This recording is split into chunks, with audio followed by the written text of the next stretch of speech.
On a bright morning in a small village, a boy named Tommy woke up early. He was about 10 years old, with messy hair and curious eyes. Tommy was smart, but sometimes he liked to play too many jokes. He lived with his mother and father in a little house at the edge of the village. Behind their house were green hills, and on the hills there were many sheep. Tommy's father was a shepherd, and he took care of the village sheep. One day at breakfast, Tommy's father said, "Tommy, you are growing up. It is time for you to help." Tommy looked at him with big eyes. "Help with what?" he asked. His father smiled. "Today, you will watch the sheep on the hill." Tommy dropped his bread. "All alone?" "Yes," said his father. "I will be nearby. But you will be in charge today." Tommy liked the idea of being in charge. He sat up straight and hit his small fist on his chest. "I can do it," he said proudly. "I will be the best shepherd in the village." His mother put cheese and bread in a small bag for him. "Be careful," she said softly. "And remember what your father taught you." Tommy nodded, but he was already thinking about the adventure. As they walked out of the house, his father pointed to the hills. "Do you see those trees far away?" he asked. "Yes," said Tommy. "That is where the forest begins," his father said. "Sometimes wolves come from there. If you ever see a wolf near the sheep, you must shout, 'Wolf! Wolf!' as loud as you can. Then all the villagers will run up the hill to help you." Tommy's eyes grew wide. "A real wolf?" he asked. "Yes," said his father. "But I hope it does not come today." They reached the hill. The sheep were eating grass quietly, their bells making soft sounds. The air was fresh, and the sky was blue. Tommy sat on a big rock and watched them for a while. At first, it was interesting. The sheep moved like white clouds across the hill. But after some time, he started to feel bored. He threw a small stone at a bigger rock and listened to the talk sound. He kicked at the grass. He lay down and looked at the sky. "This is so boring," Tommy said to himself. "I thought being a shepherd was exciting. There is nothing to do here." He sat up again and looked at the village below. He could see the small houses, the farms, and the people working. He saw the baker carrying bread and the blacksmith hitting metal. No one was looking at him. No one knew he was in charge today. Tommy wanted attention. He wanted everyone to look at him and say, "Wow, Tommy is so brave and important." Then he remembered something his father had said. "If you ever see a wolf, shout wolf, wolf, and everyone will run up the hill." A little smile came to Tommy's face. "I wonder what will happen if I shout wolf now," he thought. "There is no wolf, but it would be fun to see everyone run." He stood up on the rock, took a deep breath, and shouted, "Wolf! Wolf! Help! There's a wolf!" His voice echoed across the hill. In the village, people stopped what they were doing. The baker dropped a loaf of bread. The blacksmith put down his hammer. "It's Tommy!" someone shouted. "He needs help! A wolf is near the sheep." "Come on!" cried another. "We must save the sheep." The villagers grabbed sticks, tools, anything they could use, and ran up the hill. Tommy watched them come, running fast, their faces full of worry. His heart started to beat faster, not from fear, but from excitement. "This is going to be funny," he thought. Soon, The villagers reached the top of the hill, breathing hard. "Where is the wolf?" shouted one man. "Are you all right, Tommy?" asked another. Tommy looked around with a serious face, then suddenly laughed. "There is no wolf," he said. "I was just joking." He started giggling and holding his stomach. The villagers stared at him.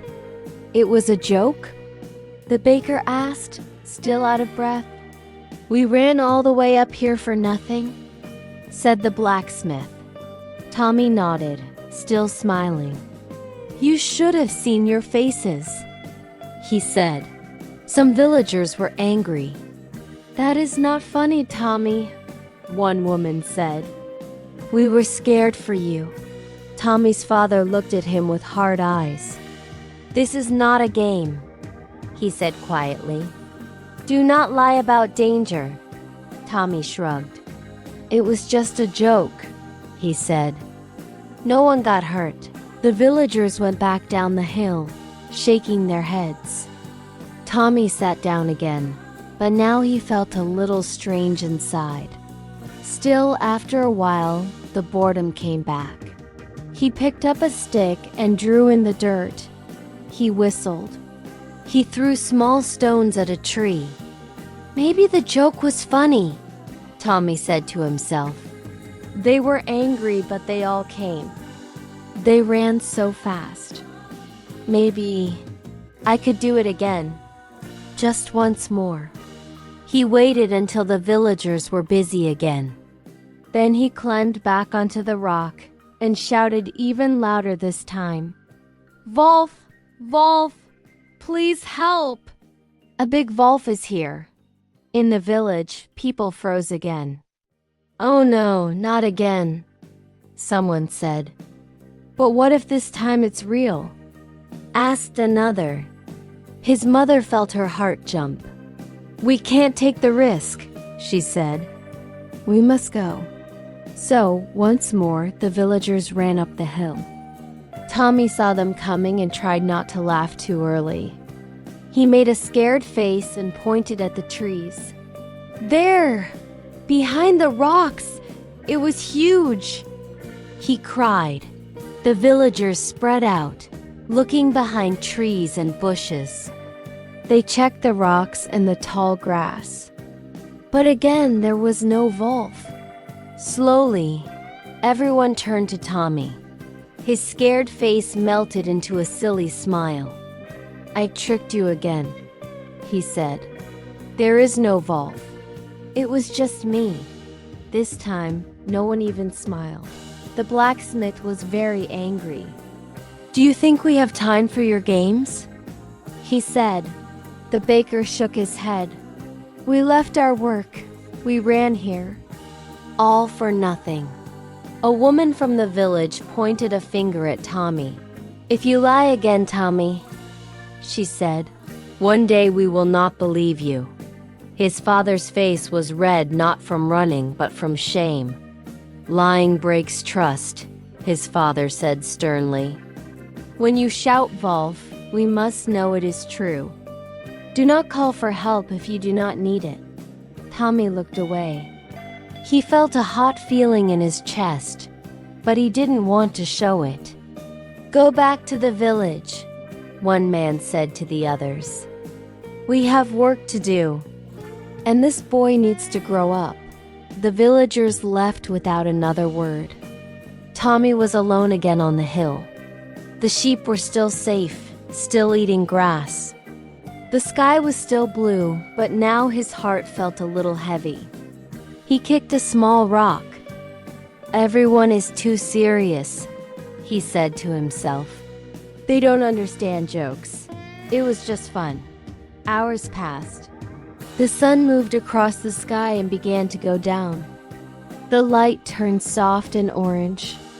The sheep slowly moved closer to the edge of the hill, near the trees.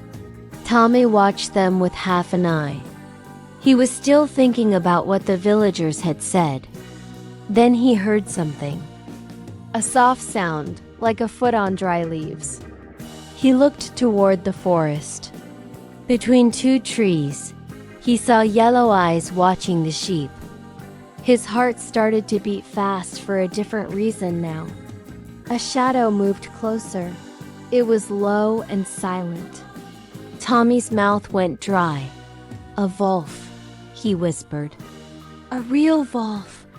The animal stepped out where he could see it clearly now.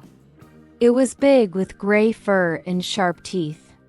The sheep did not notice it yet. The wolf's eyes were focused, hungry, and cold. Tommy jumped up on the rock. His voice shook, but he shouted with all his strength. "Wolf! Wolf, please help! It's real this time!" His cry flew over the hill and down towards the village. In the village, people heard the familiar voice. Tommy's mother froze for a moment. "It's Tommy again," someone said. The blacksmith frowned. "I'm not running up there again for his jokes." The baker said, "Last 2 times, there was no wolf. But what if this time?" His mother started to say. Another villager interrupted. "He just wants attention. He will learn if we don't go." Slowly, one by one, they turned back to their work.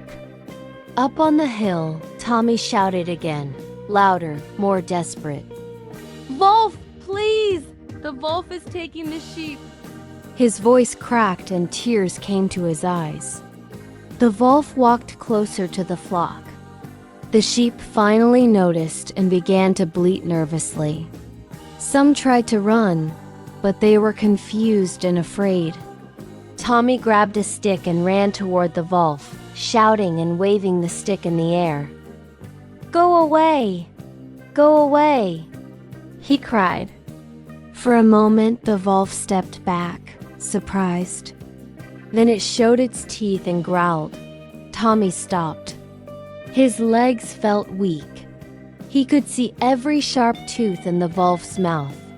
The wolf suddenly jumped at a small sheep and pulled it away from the group. Tommy screamed and threw his stick, but it missed. The wolf dragged the sheep toward the trees.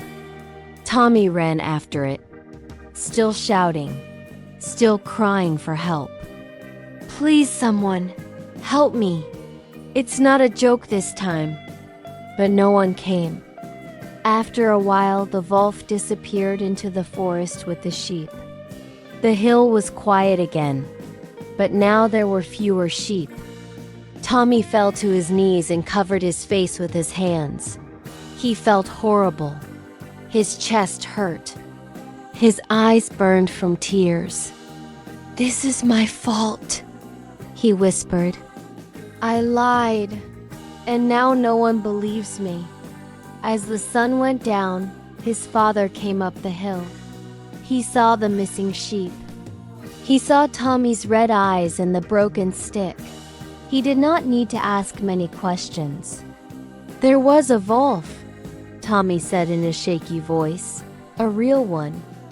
I shouted and shouted, but no one came. He looked at his father with tears on his cheeks. Why didn't they come? His father sat down beside him.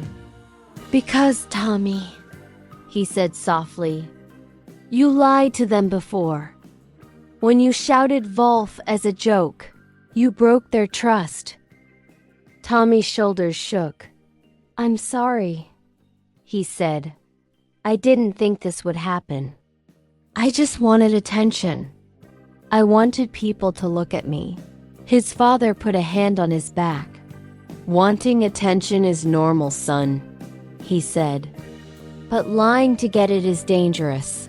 When people cannot trust your words, your voice becomes weak, even when you tell the truth." They walked back to the village together, slowly. The villagers saw them coming and noticed the missing sheep. They also saw Tommy's face and knew something serious had happened. Tommy stood in the middle of the village square. His legs were shaking, but he took a deep breath. "I lied to you," he said loudly, 2 times.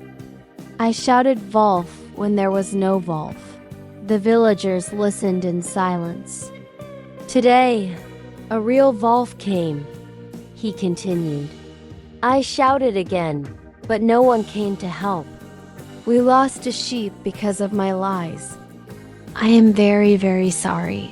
For a moment, no one said anything. Then the baker spoke. Tommy, we were wrong too. We should have checked even if we were tired of your jokes. His mother's eyes were full of tears, but she nodded. The blacksmith crossed his arms. Lies are dangerous, he said. But if the boy has learned, maybe we can forgive. Tommy looked at him. I have learned, he said. I will not lie like that again. Ever. From that day on, Tommy still helped with the sheep. He watched the hills carefully. He never shouted wolf unless he really saw danger. The villagers slowly began to trust him again. It took time, but Tommy understood that trust is not a game. It is something you build, step by step, with truth. If you lie again and again, people will not believe you, even when you tell the truth. Honesty keeps trust alive. Thank you for watching to this story. If you enjoyed Tommy and the Wolf, don't forget to like, subscribe, and share for more magical English stories every week.